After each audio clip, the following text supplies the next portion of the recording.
Welcome to episode 9 of 4th and Inches. Another crazy weekend of NFL football. Some fantastic games, some great storylines. Just a great time all around. Week 9 coverage is brought to you by your favorite three, Nate, Jordan, and Cray. But first, as customary, on 4th and Inches, we will now ask, how was everyone's weekend? My weekend was good. I mean, Nate was gone, so I was a little lonely around here, but Christian filled in nicely, slept on the couch every night. That was great to have. Other than that, hung out with the peeps, saw a good movie, saw Doctor Strange. Would highly recommend. We saw an early morning. We saw the early morning matinee, to say the least. It was a great movie. Then other than that, just kind of kicked it at the pool, grilled some hot dogs, and watched some football with the boys. How about you? Yeah, agree with Jordan. It was a great weekend. Obviously, whenever Nate's gone, it's kind of, 2 out of 3 instead of the full 3 out of 3, but we make it work. Jordan, though, said that I slept on the couch. That's just inaccurate. I sat on the couch the entirety of the night until the sun came up, which is kind of just one of my little quirks that I have going here at the Nate and Jordan residence. But overall, great weekend. Chilled out. Ate some great food, saw some good flicks, and just really loved it. Down to get going on this podcast. Yeah, it's definitely recommended from our award-winning viewers that Christian actually starts to sleep during the night. That would probably be a good thing for his health. Anyways, yes, my weekend was also very good. I took a little trip home for a couple days to see my brother Luke play in his last regular season game for football. It was a good time. We smacked our rival TO. Shout out all my NP boys. It was good to see the family. My dog Ace, missed him. Cute little guy. Anyways, enough chit chat. Let's get down to business. And now we will start the show with the Week 9 rapid recap. Kicking it off with Thursday Night Football, we had the Falcons at the Buccaneers. Falcons took care of business with a win, 43-28. The Matt Ryan, Julio Jones show continues, coming to a city near you soon. Matt Ryan had 344 yards through the air, 4 tubbies. Julio Jones, 8 receptions, 111 yards with the score himself. Cowboys at Browns. The boys keep rolling, 7 in a row. Took care of business, 35-10. Dakary Prescott, 247 through the air, 3 touchdowns. Big Zeke train, 92 yards, 2 scores. Jason Witten turned back the clocks with a great performance, 134 yards, 1 touchdown. Steelers at Ravens in what was a weird and somewhat ugly game. Ravens squeaked this one out, 21-14, despite not being able to run the ball at all. Mike Wallace finished with 124 yards receiving and 1 touchdown. Jaguars at Chiefs. Chiefs get by the Jaguars, but barely, in a win, 19-14. Travis Kelce ejected late in the game for hucking his towel at a ref. He thought the PI should have been called in the end zone. It was not, so he threw his flag on the ref. Ref didn't like that and ejected Mr. Kelce. Chris Ivory was the game's leading rusher with 107 yards on the ground, while the Kansas City offense struggled. Jets at Dolphins. Dolphins won this one by a score of 27-23. The Jay Ajayi train continues to rumble, 111 yards and 1 touchdown on the ground.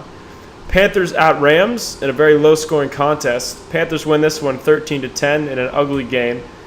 Cam Newton's struggles continue, only 225 yards passing through the air and a QBR that is plummeting. Saints at 49ers. Saints win this one by a score of 41-23. Ingram had himself a day, 158 yards on the ground with 1 score. Michael Thomas, emerging as a deep threat for New Orleans, hauled in 2 touchdowns. Titans at Chargers. Chargers won a very entertaining game. They won this one 43-35. Mariota had a great day despite the loss. He had a few costly turnovers, though. He finished with 313 yards and 3 touchdowns. Melvin Gordon had an outstanding game, 196 yards on the ground and 1 touchdown. Buys for this week were the Bears, Bengals, Patriots, Cardinals, Redskins, and Texans. And that's your Week 9 rapid recap. Kicking off our top 5 games of the week, we had the Philadelphia Eagles visiting the New York Giants in the Meadowlands. The Eagles dropped this game, 28-23. Giants took the victory. Carson Wentz, 364 yards through the air, 2 interceptions, no touchdowns. Eli Manning, 257 yards through the air, 4 touchdowns, but 2 picks. Jordan, as a diehard Eagles fan, I'll start with you. What happened in this game? I think this game was a classic case of Doug Peterson not knowing how to coach a football game. If you just look at the score, we lost by 5 on 2 different 4th and 2 plays in the first quarter. Doug decided to go for it. We didn't convert, so Doug left 6 points on the board in a game which we lost by 5. And just other play calls like down the stretch where you just got to question what he's doing. I mean, it seems like on every 2nd and 10, we're going to end up running the ball and losing 2 yards, so Doug's got to realize that doesn't work. And this is the 3rd game that Doug's really kind of put us in a position where we would lose this game, and that's just not what the head coach is supposed to do. So I think that the Eagles played a fine game. They didn't play their best. I mean, Wentz's first 2 possessions, he threw a pick. Other than that, he threw for 364 yards, most in any season, or most this season. Defense played good enough to win in the game, but at the end of the day, Doug Peterson's got to be looking himself in the mirror and disappointed about what he did this Sunday. Yeah, me and Jordan were talking about this earlier in the week. I don't know what it is. Maybe it's like the Jack Del Rio effect, but I feel like a lot of coaches around the league are starting to go for it on these 4th and shorts, even if they're at, the 25, and closer yard line, even in the red zone, to try to get touchdowns. And I don't know. I just don't agree with it at all. I think you got to just take the points where you can get them because, 3 is always better than 0. Not a big math guy, but I do know that. So, yeah, I just think Doug Peterson might have tried to get a little too cute here and, trying to go for it on 4th down. And it wasn't even a good play call, the one with Carson Wentz, rolling to the left and trying to, take a quarterback run. He has all these plays where it's you got to, run 5 yards backwards in order to gain yards, and at that point our O-line just collapses and we end up losing big. Yeah, so I just thought the play calls on the 4th and close yardage situations weren't very good. The defense did play well enough, the Eagles' defense, to win, but it's just tough when, you end up giving up those opportunities for points and it ends up hurting you later in the game. And also, the Eagles being one of, the worst offensive teams in the NFL this year, if you're in, any position where you can get points in the form of a 20 or 30-yard field goal, you have to take the points and just be able to trust your defense for the rest of the game. Yeah, I mean, you guys bring up interesting point about Peterson going for it 2 separate times on 4th down and field goal range. I would agree with the notion to take the points. I'm a big points guy. Like points over no points every day of the week. I think most people who have a football team that they root for are big points guys also. I don't know, man. Sometimes that 2000 Ravens team, they don't like points. Unless you're Brian Billick. They'd win games 10-3 and love every second of it. A win's a win at the end of the day. But as we get back on track here, some questionable play calling by Doug Peterson. But at the same time, I do not think you can blame the loss on him solely. I think the skill position players for the Eagles on offense really need to step up. I mean, they gained 443 yards of total offense. They held, on defense, the Eagles held the Giants to 302 yards, but somehow the Giants still put up 28 points. So I'm wondering if the red zone defense needs to improve. Also, I think the skill players for the Eagles need to step it up. They're top 5 in the league in drops at receiver. So I think red zone defense and receiver play has to improve. Jordan, what do you think? So just to touch on the fact that the Giants didn't have many yards but still scored is because the first 2 touchdowns that the Giants had actually came off Carson Wentz's first 2 possessions where he threw interceptions. So the Giants recovered the ball on our 30-yard line. So at that point, there's not much he can really do. But I think the Eagles know who they are at this point. They're a team with a defense that can really just win you games and an offense that really just has to play smart football and get as many points on the board as they can. They know they don't have the skill position players to light it up every week. So I think Doug kind of needs to know his group and know that taking 3 points here and there is really going to help your team in the long term. Moving to game 2 of our analysis. Detroit Lions played at the Minnesota Vikings this past Sunday. Lions took the win, 22-16.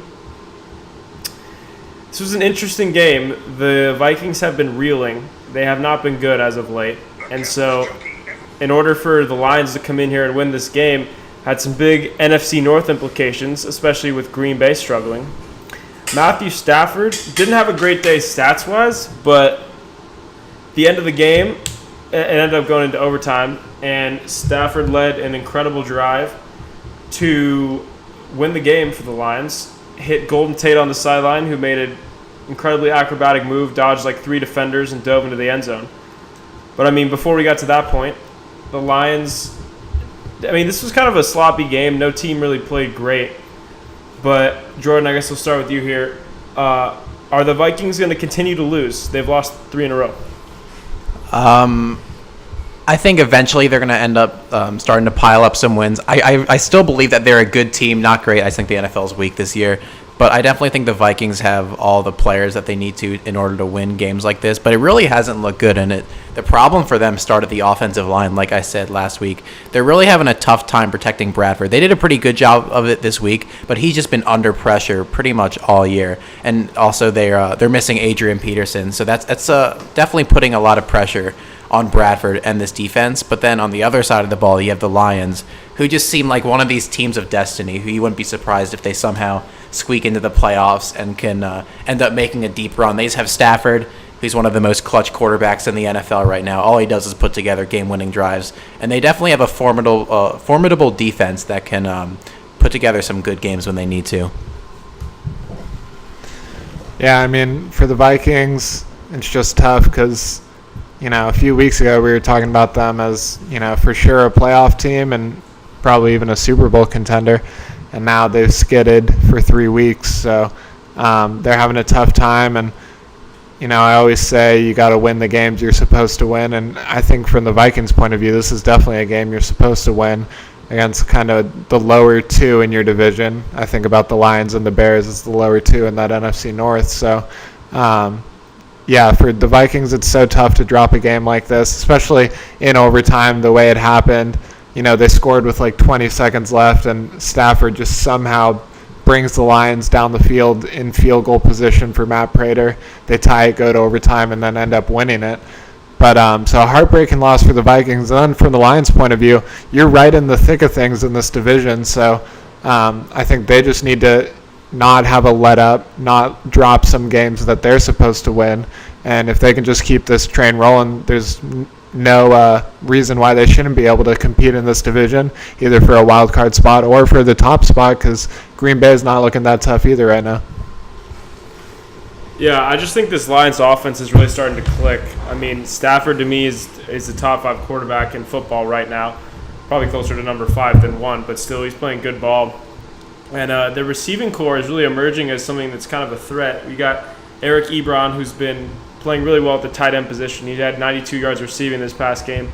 Golden Tate's been heating up. Anquan Bolden, savvy vet out of the slot that's always good for a clutch reception or 2. And Marvin Jones has been cold lately, but I mean, he's a guy with incredible talent who was hot at the beginning of the year. I mean, it's as defense, it's tough to cover all of those guys, and the Lions don't have much of a run game, so if they keep leaning on their passing game, they may get predictable, but I mean, so far it's been working. And for Minnesota, started the year with this dominant defense, but as of late it just hasn't been up to par. Giving up 22 points doesn't seem like a big deal, but when your offense is as inept as Minnesota's is, I mean, that's some problems. This defense has got to hold teams to 20 points or less, or they need to improve offensively. Otherwise, the Lions might just sneak up and win this NFC North. I think it'll be a tighter division race than most people expected coming in. And, it should get down to the wire here because the Packers are playing some bad football, so we don't quite know what's going to happen in the NFC North. Moving on to Game 3. This one was a shocker to most. Indianapolis snuck into Green Bay and stole a win. 31-26. Luck and the boys beat down on the Packers. This game really wasn't close until the very end. The Packers came back, but Luck had a pretty good day in the office. 281 yards, 1 touchdown. Did have 2 picks, though. He's turnover prone. Frank Gore, just the model of consistency, what we all strive to be. 60 yards on the ground, 2 touchdowns. Beast. Rodgers, 297 yards, 3 touchdowns, 1 interception. But a lot of his yardage did come late when the game was sort of out of hand. They were trying to mount a comeback, did not succeed. Anyways, guys, Green Bay has been on and off this year, mostly off. It seems like Rodgers has found his form a little bit, but what do we think of Green Bay overall as a team? Right now they're playing really bad, and I honestly have no idea why. Like, it just does not make sense to me. Like, their defense hasn't played that bad.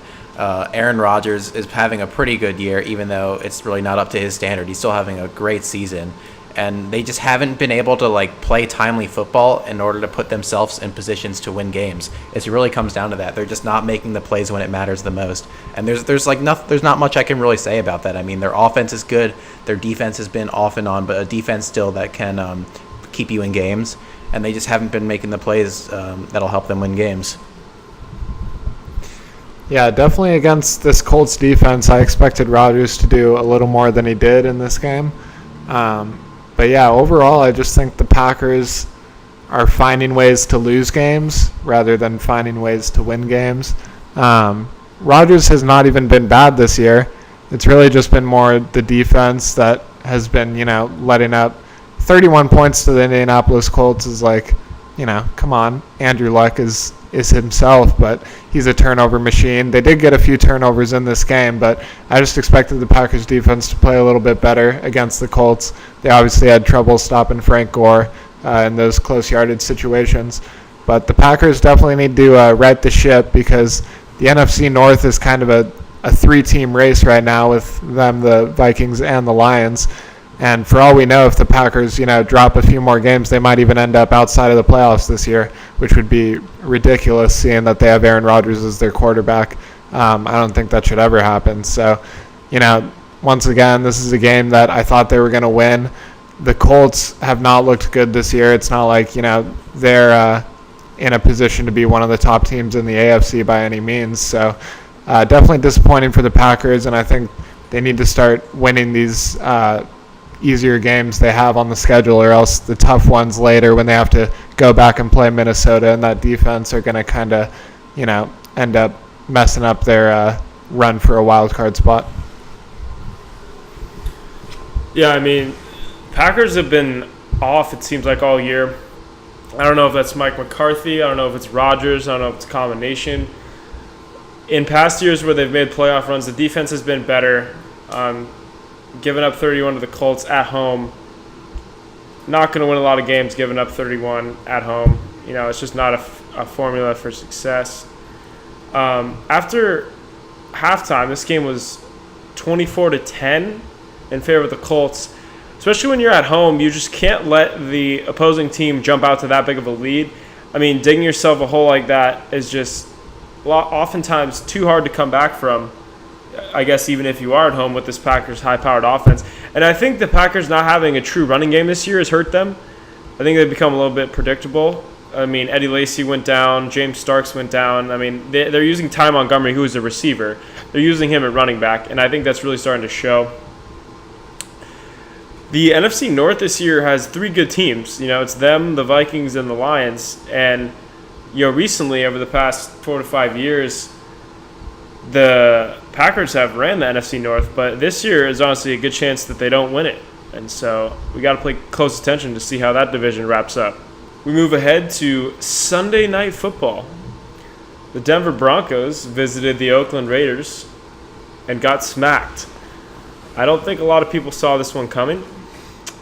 I mean, the Raiders have been good, but this was a good test for them because, the Broncos are a quality team, probably top 6 team in the NFL. Raiders put the smackdown on him. Carr only threw for 184 yards, but he was very effective. Latavius Murray was a star of the game, 114 yards on the ground, 3 scores. Other side of the ball, Trevor Siemian had a decent day, 283 yards, 2 touchdowns, 1 pick. But the Broncos' Achilles heel this year, they have not been able to run the ball. Devontae Booker, 10 carries for 22 yards. Capri Bibbs, 2 carries for 11 yards. I mean, 33 yards of total rushing? Yikes. I don't think that's going to get it done. I don't care who you're playing. But guys, the Raiders are now 7-2, undefeated on the road. Are the Raiders a legit 2 seed in the AFC?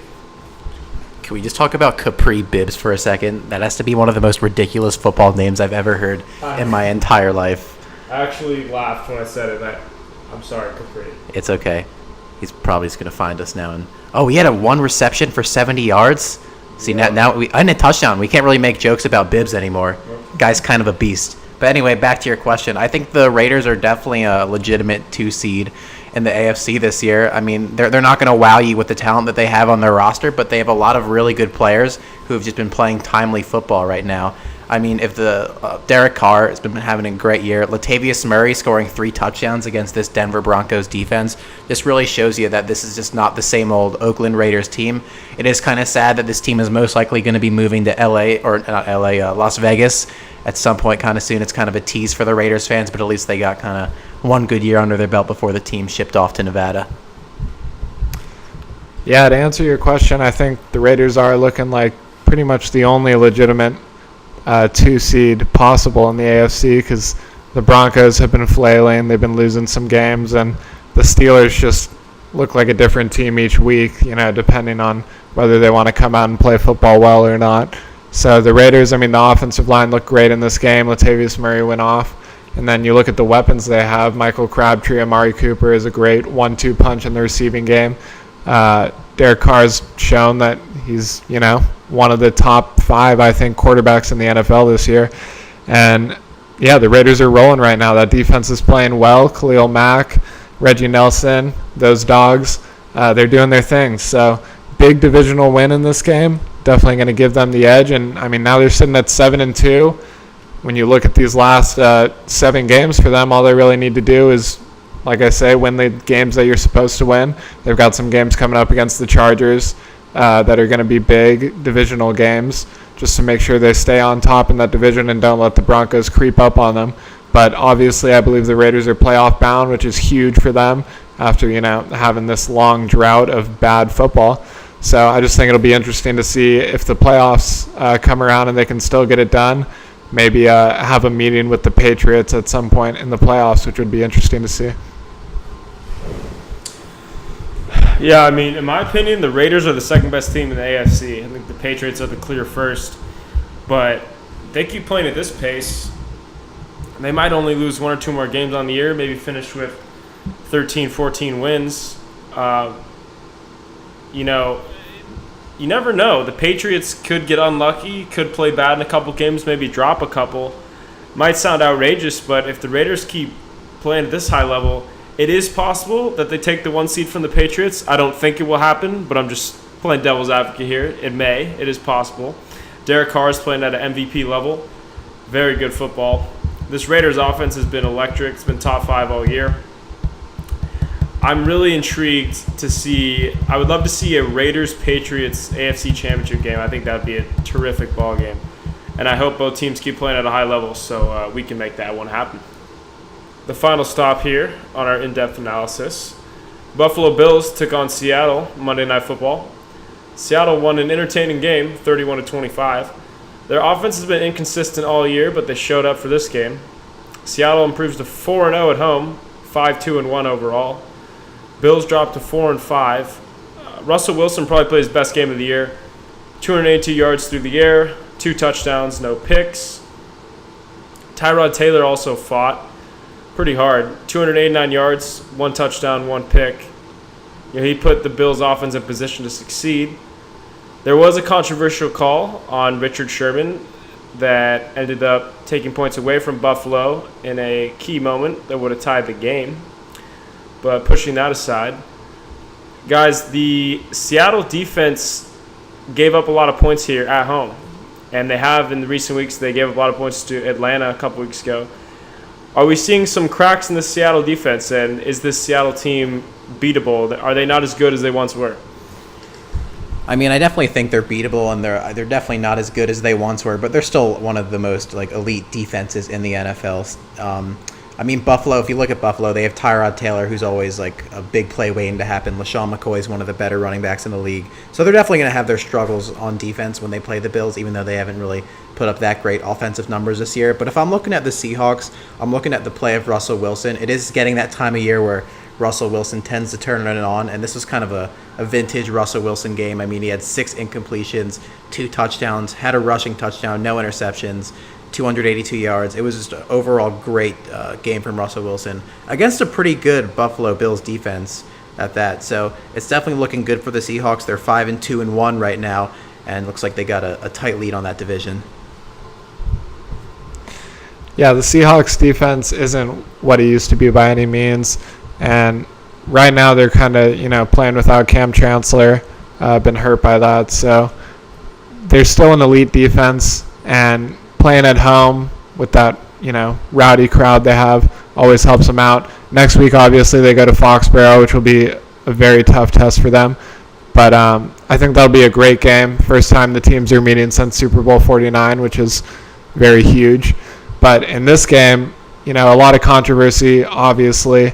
Sherman going off sides on that field goal that the Bills ended up missing.